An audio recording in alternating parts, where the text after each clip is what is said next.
भुसुंडी जी आकर उस रोटी को लेकर चले गए तो कन्हैया जिद में पड़ गए कि मैं वही रोटी लूंगा। उद्धव धीरे बोलो, धीरे। उद्धव ने कहा क्यों मैया? अरे बोले आज मैंने बहुत परिश्रम से ठाकुर जी को सुलाया है, आज तो वो सो ही नहीं रहा था, मैंने कितना परिश्रम किया तब जाकर ठाकुर जी किसी प्रकार सोए हैं, और यदि तुम तेज बोलोगे तो ठाकुर जी उठ जाएंगे। उद्धव जी ने कहा मैया चलिए जरा एक बार मुझे भी ठाकुर जी से मिलवाइए। अब गए उद्धव जी यशोदा जी के साथ, यशोदा जी आगे आगे, और जाकर दिखाया कि देखो पल्ले में कन्हैया सो रहा है। और जब उद्धव जी ने देखा तो उसमें कन्हैया नहीं था। उद्धव जी ने कहा मैया इसमें कन्हैया तो है नहीं। अब यशोदा जी ने जब देखा तो उन्हें याद आ गई कि कन्हैया हमें छोड़कर चले गए हैं। यशोदा जी रोते रोते उसी धरा पर गिरकर मूर्छित हो जाती है। ये ब्रज प्रेम है। आप एक बात का ध्यान रखिएगा, ब्रजवासियों के पास और कुछ नहीं था, न ज्ञान था, न वैराग्य था, न वेद पुराण जानते थे, न किसी शास्त्रों को पढ़ा था। यदि केवल था तो एक वस्तु थी कि ठाकुर जी के प्रति अनन्य निष्ठा थी, और वही निष्ठा थी कि आज यहां पर इतना बड़ा प्रेम उमड़ कर निकला था। उद्धव जी मैया को समझाते हैं। यशोदा जी को समझाने के बाद उद्धव जी ब्रज गोपियों के पास जाते हैं। अब गोपियों को पत्र समर्पित करके उद्धव जी ने पूछा कि मुझे राधा जी कहां मिलेंगी। उद्धव जी राधा जी का पता पूछते हैं तो ग्वाल वालों ने बताया कि राधा जी यहीं समीप में निधिवन है, वहीं पर बैठती है। उद्धव जी गए, एक बहुत सुंदर सी गोपी बाहर बैठी थी। उद्धव जी ने कहा राधा जी प्रणाम, मैं कृष्ण सखा उद्धव। गोपी ने पैर हटा लिए, बोले उद्धव मैं राधा जी नहीं हूं, मैं तो ललिता हूं, ललिता सखी हूं श्री राधा जी की। उद्धव जी आगे बढ़े, आगे प्रणाम किया। उसने कहा मैं राधा जी नहीं हूं, मैं तो विशाखा हूं। आगे बढ़े तो रंग देवी, आगे बढ़े तो सुदेवी। इस प्रकार आगे चलते चलते चित्रा आदि सखियां मिली, और जब अष्ट सखियों के दर्शन कर लिए उद्धव जी ने तो आगे चलकर देखा तो एक तेज पुंज स्त्री, जिसके तेज से संपूर्ण वन तेजस्वी हो रहा था, प्रकाशमान हो रहा था, ऐसी एक स्त्री ध्यानस्थ अवस्था में बैठी है। और उसी के पास एक भौरा आता है, काला सा भौरा। और भौरा वो आसपास आकर गुंजायमान होने लगता है। तो सखियां उस भंवरे से बात करती हैं। क्या बात करती हैं? कहती हैं मधुपकी तव बंधो मास्पृशांग्रिम सपत्न्या कुछ विलुलित माला कुमकुमश्मश्रुभिर्नः वह तो मधुपति स्तन मानिनीनां प्रसादम यदु सदसि विडम्बम यस्य दूतस्त्वमीन्द्रिक। हे मधुपकी तव बंधो, अरे हे छलिया, तुम और कोई नहीं हो, मुझे पता है कि उस काले कन्हैया के ही तुम दूत हो, उस कन्हैया ने तुम्हें भेजा है। और जिस प्रकार उस कन्हैया का स्वभाव है कि हमारे ब्रजमंडल में कोई था नहीं, हम सब दिन रात ऐसे ही बैठे रहते थे, हमारे पास कोई आनंद नहीं था। तब जाकर किसी प्रकार भगवान की कृपा हमारे पास हुई तो हमें नंद नंदन भगवान श्री कृष्ण प्राप्त हुए।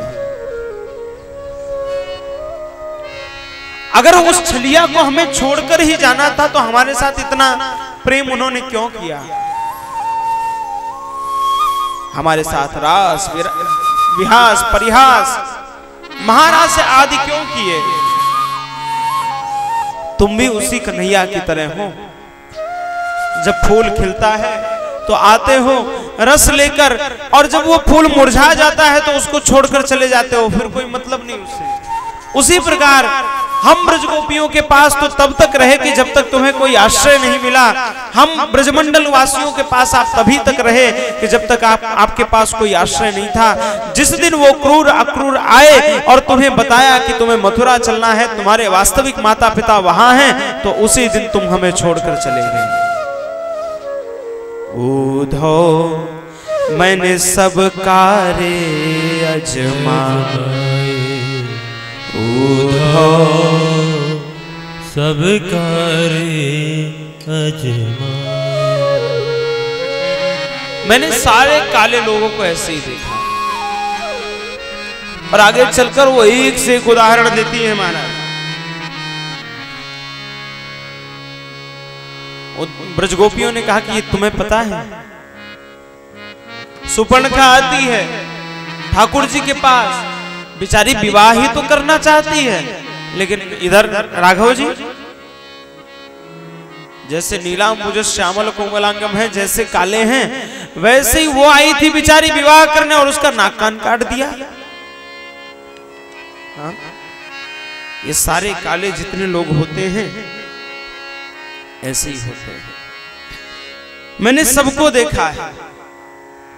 बोले बलि के यहां गए तो बलि में भी मत्वावेष्ट है ध्वांसवदियत।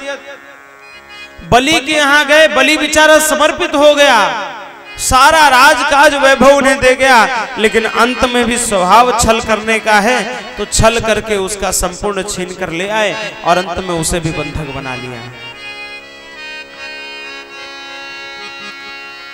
इस प्रकार उस भ्रमण से गोपियां संवाद कर रही हैं और उद्धव जी खड़े होकर उस चर्चा को सुन रहे हैं। उद्धव जी ने समझाया, हे ब्रजगोपियां, अपने मन से तुम इस प्रेम को निकालो, भगवान के ब्रह्मानंद का चिंतन करो। वो ईश्वर एक अणु है। अपने मन को एकत्रित करो, एक तरफ ले आओ, और जब मन पूरा एकत्रित हो जाए तब उस मन को ब्रह्म के प्रति लगा दो। ब्रजगोपियों ने कहा, सुनो उद्धव, ज्ञान की बातें मत बताओ। तुम्हारी तरह हमारे पास 8-10 मन नहीं है, हमारे पास तो एक ही मन था, और वो मन भी हमने अपना निर्मल करके ठाकुर जी के चरणों में अर्पित कर दिया था। अब दूसरा मन कहां से लाए?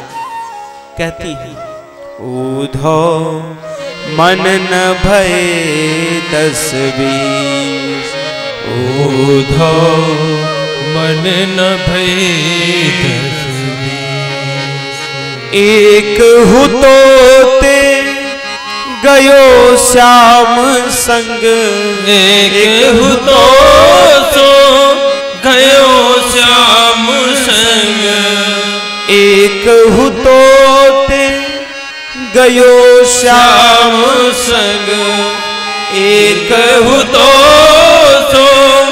गयो श्याम संग, अब को आराधे ईश, उद्धव मन न भये 10-20, उद्धव मन न भये 10-20। मन 10-20 नहीं होता, एक ही मन होता है।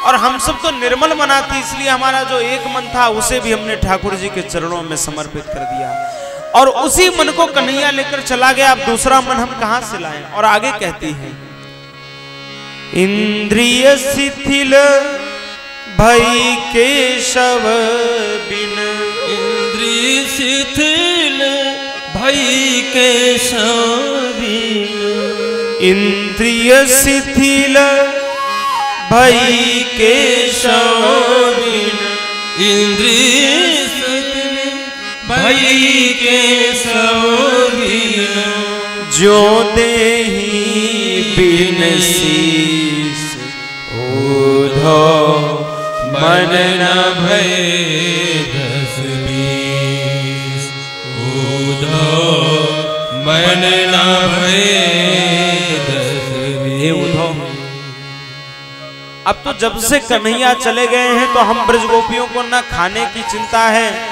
न कुछ पहनने ओढ़ने का होश है, न हमें लोक रीति और लोक व्यवहार का कोई होश रह गया है। अब तो हमारी स्थिति कैसी हो गई है कि जिस प्रकार शरीर तो है लेकिन शीश नहीं है, उसी प्रकार अब हो गया कि हमारे पास शरीर तो है लेकिन हमारे पास चिंतन की स्थिति नहीं है। और आगे कहते हैं, तुम तो सखा श्याम सुंदर के, तुम तो सखा श्याम सुंदर के, तुम तो सखा श्याम सुंदर के, तुम तो सखा श्याम सुंदर के, सकल जोग के ईश उद्धव मन न भय दस बीस उद्धव मन न भय दस बीस। हे उद्धव, तुम योग और आदि सिद्धियां कर सकते हो,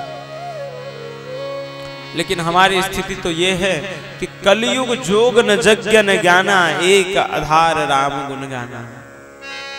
हमारे पास और कोई अवलंब नहीं। तुम तो योग जानते हो, वेद पुराण जानते हो, तुमने ब्रह्मानंद को प्राप्त किया है, आपने तो केवल चिंतन किया है ब्रह्मानंद का। आप विचार करिए कि वही ब्रह्म हमारे यहाँ कृष्ण बनकर आया, उस कृष्ण के साथ हम दिन रात रही हो, तो ये याद करिए कि क्या रबड़ी खाने के बाद भी शक्कर कोई खाएगा? जिसको साक्षात ब्रह्म प्राप्त हो गया वो ब्रह्म का चिंतन क्यों करेगा? अब तो कोई सवाल ही नहीं उठता। जिस ब्रह्म का चिंतन तुम दिन रात करते हो, वेद पुराणों में एक झांकी के लिए तरसते हो, वही ब्रह्म हमारे यहाँ कृष्ण बनकर माखन चुरा कर गया है। वही कृष्ण हमारे यहाँ दिन रात हमारे साथ रास परिहास किया है। हम ऐसे ब्रह्म का चिंतन नहीं करेंगे। और आगे कहते हैं सूरदास जी महाराज, सूरदास वारस की महिमा, सूरदास वारस की महिमा, सूरदास वारस की महिमा, सूरदास वारस की महिमा, जो पूछो जगदीश उद्धव मन न भय दस बीस उद्धव मन न भय दस बीस। और अंत में गोपियां कहती हैं कि श्याम तन श्याम मन श्याम ही हमारो धन, श्याम तन श्याम मन श्याम ही हमारो धन, आठों याम उद्धव हमें श्याम ही सो काम है, आठों याम उद्धव हमें श्याम ही सो काम, श्याम ही ये श्याम तिये श्याम बिन नाही जिए, श्याम ही ये श्याम तिये श्याम बिन नाही जिए, आधे किसी लाकड़ी आधार श्याम नाम है, आधे किसी लाकड़ी आधार श्याम नाम है, श्याम गति श्याम मति श्याम ही है प्राणपति, श्याम गति श्याम मति श्याम ही है प्राणपति, श्याम सुखदाई सो भलाई शोभा धाम है, श्याम सुखदाई सो भलाई शोभा धाम, उद्धव तुम भय बोरे पाती लेके आए दौड़े, उद्धव तुम भय बोरे पाती लेके आए दौड़े, योग कहाँ जाने यहाँ रोम रोम श्याम है, अरे योग कहाँ जाने यहाँ रोम रोम श्याम है, योग कहाँ जाने यहाँ रोम रोम श्याम। उद्धव तुमने अभी कन्हैया का बाल स्वरूप नहीं देखा है। यदि तुमने कन्हैया का बाल स्वरूप देख लिया होता ना तो आज तुम ब्रह्म का चिंतन न करते। तुम्हें पता है जब हमने कन्हैया को देखा था तो क्या स्थिति हुई थी? गोपियां कहती हैं, हमारे ब्रज में कहते हैं, नंदलाल निहार लिए जब ते, नंदलाल निहार लिए जब ते, निज देहन गेह संहारन दे। नंदलाल निहार लिए जब ते, निज गेहन देह संभारन दे। धरि धीरज बोल उठी बरनी, पद नीरज कीरज झारन दे। पद नीरज कीरज झारन दे। पुतरी कहे सामन से हट जा, पुतरी कहे सामन से हट जा, असुआ कहे पाय पखारन दे। पुतरी कहे सामन से हट जा, असुआ कहे पाय पखारन दे। पल के कहे मूंद ले नैनन को, अखियां कहे और निहारन दे। अखियां कहे और निहारन दे। अखियां कहे और निहारन दे। इतनी अद्भुत शोभा है ठाकुर जी की। आप कभी वृंदावन जाइएगा तो बिहारी जी के दर्शन अवश्य करिएगा। एक बार चांद बीबी शेख हज जाने के लिए निकली। आप देखिएगा, हाँ, एक मुगलानी है वो। चांद बीबी शेख हज जाने के लिए निकली तो मार्ग में वृंदावन आया।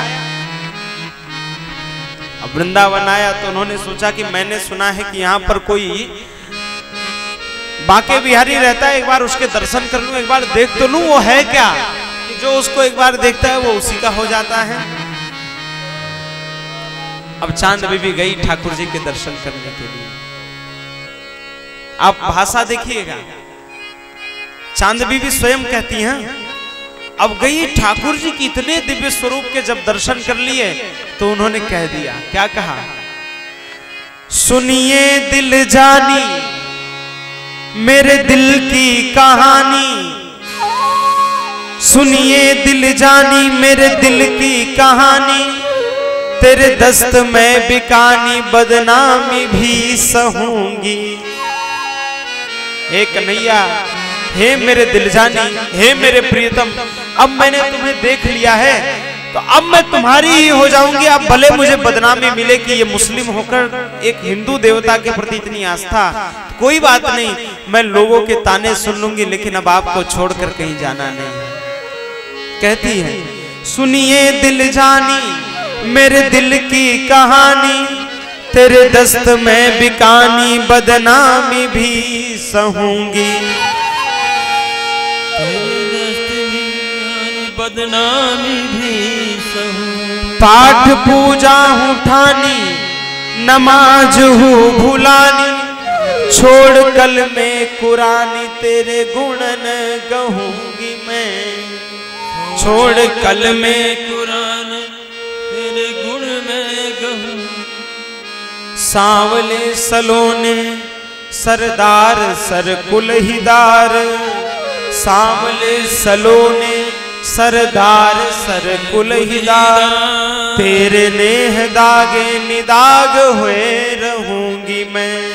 तेरे नेह दागे निदाग हुए रहूंगी। नंद के कुमार बलिहार तेरी सूरत पे, नंद के कुमार बलिहार तेरी सूरत पे, होके मुगलानी हिंदुआनी बन रहूंगी मैं। होके मुगलानी हिंदुआनी बन रहूंगी मैं। होके मुगलानी हिंदुआनी बन रहूंगी। होके मुगलानी हिंदुआनी बन रहूंगी। अब जब गोपियों ने इतना वर्णन कर करके सुनाया, उद्धव जी आए थे सिर्फ 3 दिन के लिए। 3 महीने बीत गए, उद्धव जी का जाने का मन नहीं कह रहा है। धीरे धीरे 6 महीने हो गए, तब उद्धव जी को ध्यान आया कि मैं तो ठाकुर जी का सेवक हूँ, ठाकुर जी का सखा हूँ और इन ब्रज देवियों की सेवा में लग गया हूँ। तब उद्धव जी ने कहा कि आशा महो चरण रेणुजुषा महंशा वृंदावने किमपि गुल्मलतौषधीना। हे प्रभु, हे कृष्ण भगवान, यदि मैंने आपकी जरा भी सेवा की है तो कृपा करके मुझे अब इसी ब्रज धूल में रम जाने दीजिए। मैं तो इन ब्रज देवियों को मूर्ख समझकर आया था कि इन्हें आपका चिंतन नहीं होगा, लेकिन यहाँ आकर तो मैं तो अपनी सारी ज्ञान की बातों को भूल गया। उधो सुधो है गयो, अपनी ज्ञान की बातों को भूल गया। और उद्धव जी ने गोपियों को प्रणाम नहीं किया, गोपियों को चरणों को प्रणाम नहीं किया, उद्धव जी वहां की माटी को प्रणाम करते हैं। वंदे नंद ब्रज स्त्रीणा पाद रेणुमभिक्ष्ण सह यासाम हरि कथोद्गीतम पुनाति भुवनत्रयम्। बोले हे ठाकुर जी, वंदे नंदम ब्रज स्त्री नाम, ये यहाँ की ब्रजवासी जो महिलाएं हैं, गोपियां हैं, ये धन्य हैं। बोले ये तो धन्य है। और बोले पाद रेणु अभिक्षण सह, इनकी पाद रेणु भी इतनी दिव्य है कि जो एक बार उन्हें प्राप्त कर लेगा वो इस जीवन और मरण के बंधन से मुक्त हो जाएगा। याशाम हरिकथोद्गीतम, इनके कंठ से उद्गीत जो आपकी कथा है, वो कथा जो श्रवण करेगा फिर उसका मन संसार में नहीं रमेगा। पुनाति भुवनत्रयम, इनके मुख से जो निकला हुआ गीत है, आपकी कथा है, वो तीनों लोकों को पावन करेगी। और अंत में उद्धव जी ने कहा ब्रज धूरी ही प्राणों से प्यारी लगे, ब्रज धूरी ही प्राण से प्यारी लगे, ब्रज मंडल माही बसाए रहो। ब्रज धूरी ही प्राण से प्यारी लगे, ब्रज मंडल माही बसाए रहो। रसिकों के सुसंग में मस्त रहो, जग जाल सोनाथ बचाए रहो। रसिकों के सुसंग में मस्त रहो, जग जाल सोनाथ बजाए रहो। नित बाकी झांकी निहारा करूं, छवि छाक सोनाथ छकाए रहो। नित बाकी झांकी निहारा करो, छवि छाक सोनाथ छकाए रहो। अहो बांके बिहारी यही बिनती, मेरे नैना से नैना मिलाए रहो। मेरे नैना से नैना मिलाए रहो। मेरे नैना से नैना मिलाए रहो। मेरे नैना से नैना मिलाए रहो। हे ठाकुर जी, अब तो मेरी है रही आस, करूं ब्रजवास तलहटी गोवर्धन की मैं। अब तो उद्धव जी किसी प्रकार गोपियों को प्रणाम करके आए, लौट कर आए। ठाकुर जी ने पूछा क्यों, कैसा लगा? उद्धव जी ने कहा कन्हैया, यदि आपकी सेवा न होती तो उद्धव का लौटने का कोई विचार ही नहीं था। मुझे जाने का तो पता था कि मुझे जाना है, लेकिन जाने के बाद मुझे लौटने का कुछ पता ही नहीं चला। और महाराज इस प्रकार उद्धव जी आए, और जब ठाकुर जी ने पूछा कि तुमने वृंदावन में देखा क्या, तब उन्होंने कहा ठाकुर जी, वृंदावन के गोपाल और गोपी तो आपका नाम गाते ही हैं, लेकिन वहां के जो भूमि की मिट्टी है, उस मिट्टी से भी राधे कृष्ण की ध्वनियां निकलती हैं। वहां के जो वृक्ष हैं, उस वृक्ष से भी निरंतर केवल आपके नामों की ध्वनि निकलती है।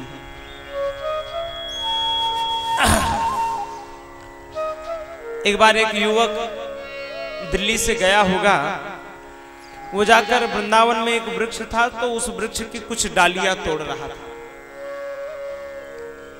इतने में एक संत आया और उस संत ने आकर एक थप्पड़ खींच के उस युवक को मार दिया। उस युवक ने कहा, क्यों बाबा तुमने मुझे मारा क्यों? अरे बोले, तुम इस वृक्षों को नुकसान क्यों पहुंचा रहे हो? अरे बोले, है तो पेड़ ही मैं तोड़ रहा हूं। बोले, नहीं लाला, ये मूर्खता मत करना। ये जो वृक्ष हैं, ये वृक्ष नहीं है, ये एक संत हैं जो निरंतर ठाकुर जी के नाम का उच्चारण करते हैं। वृंदावन के वृक्ष को, वृंदावन के वृक्ष को लाला मरम न जाने कोई, जहां डार डार अरु पात पात पे राधे राधे होए, जहां डार डार और पात पात पर राधे राधे हो। तो ऐसा दिव्य ब्रजरज। अब इधर कंस की जो पत्नियां थी, अस्ति और प्राप्ति, ये जाती हैं अपने पिता जरासंध से, कहती हैं कि देखिए कन्हैया ने आकर हमारे पति को मार डाला। तो जरासंध अपनी 23 अक्षौहिणी सेना लेकर ठाकुर जी से युद्ध करने के लिए आता है। तब ठाकुर जी को भी क्रोध आया। अब तक ठाकुर जी बंसी बजाते थे, लेकिन अब भगवान शंख बजाने लगे। अब तक भगवान रास लीला कर रहे थे, लेकिन अब भगवान राष्ट्र लीला करने लगे। ठाकुर जी ने 17 बार जरासंध के साथ युद्ध किया और उनकी सेना का तो संहार किया, लेकिन बार बार जरासंध को जीवित छोड़ा। अब 18वीं बार जब वो युद्ध करने आया, तो ठाकुर जी ने विचार किया कि इसके आने से हमारे ब्रजवासियों को कष्ट होता है, मथुरा के लोगों को भी कष्ट होता है, तो क्यों ना इससे बैर करने से अच्छा है, रोज एक हत्या करने से अच्छा है कि मैं यही स्थान छोड़कर चला जाऊं।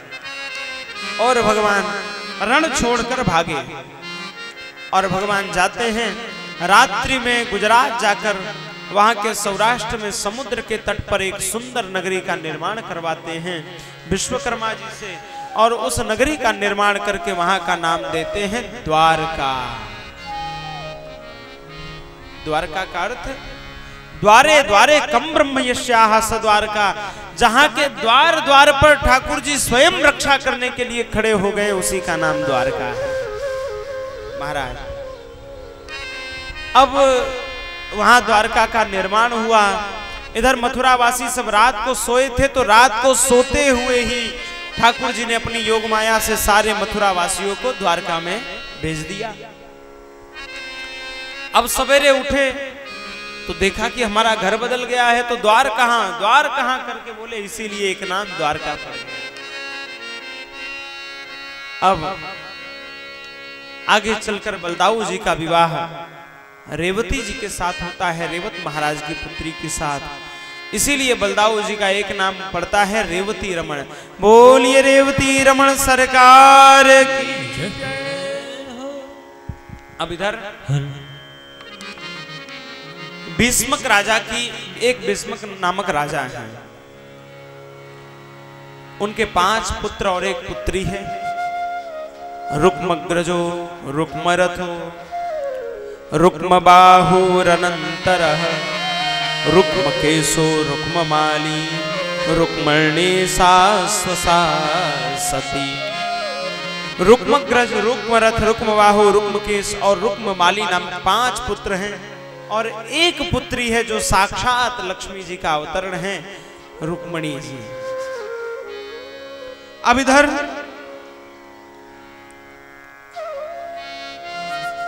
जो रुक्मिणी जी का सबसे बड़ा भाई है रुक्मग्रज, वो चाहता है कि रुक्मिणी जी का विवाह शिशुपाल के साथ हो। अब रुक्मिणी जी को तो पत्नी बनना है, वहां वाइफ तो बनना नहीं है।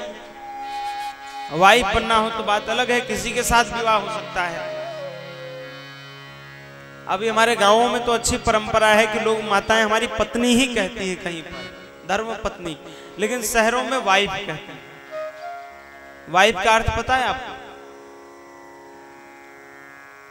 हमारी श्रेया जो है बच्ची बहुत पढ़ती लिखती है, एक बार वाइफ की स्पेलिंग बताना जरा, क्या होता है? W अर्थात विदाउट, उसके बाद आई, आई अर्थात इंफॉर्मेशन,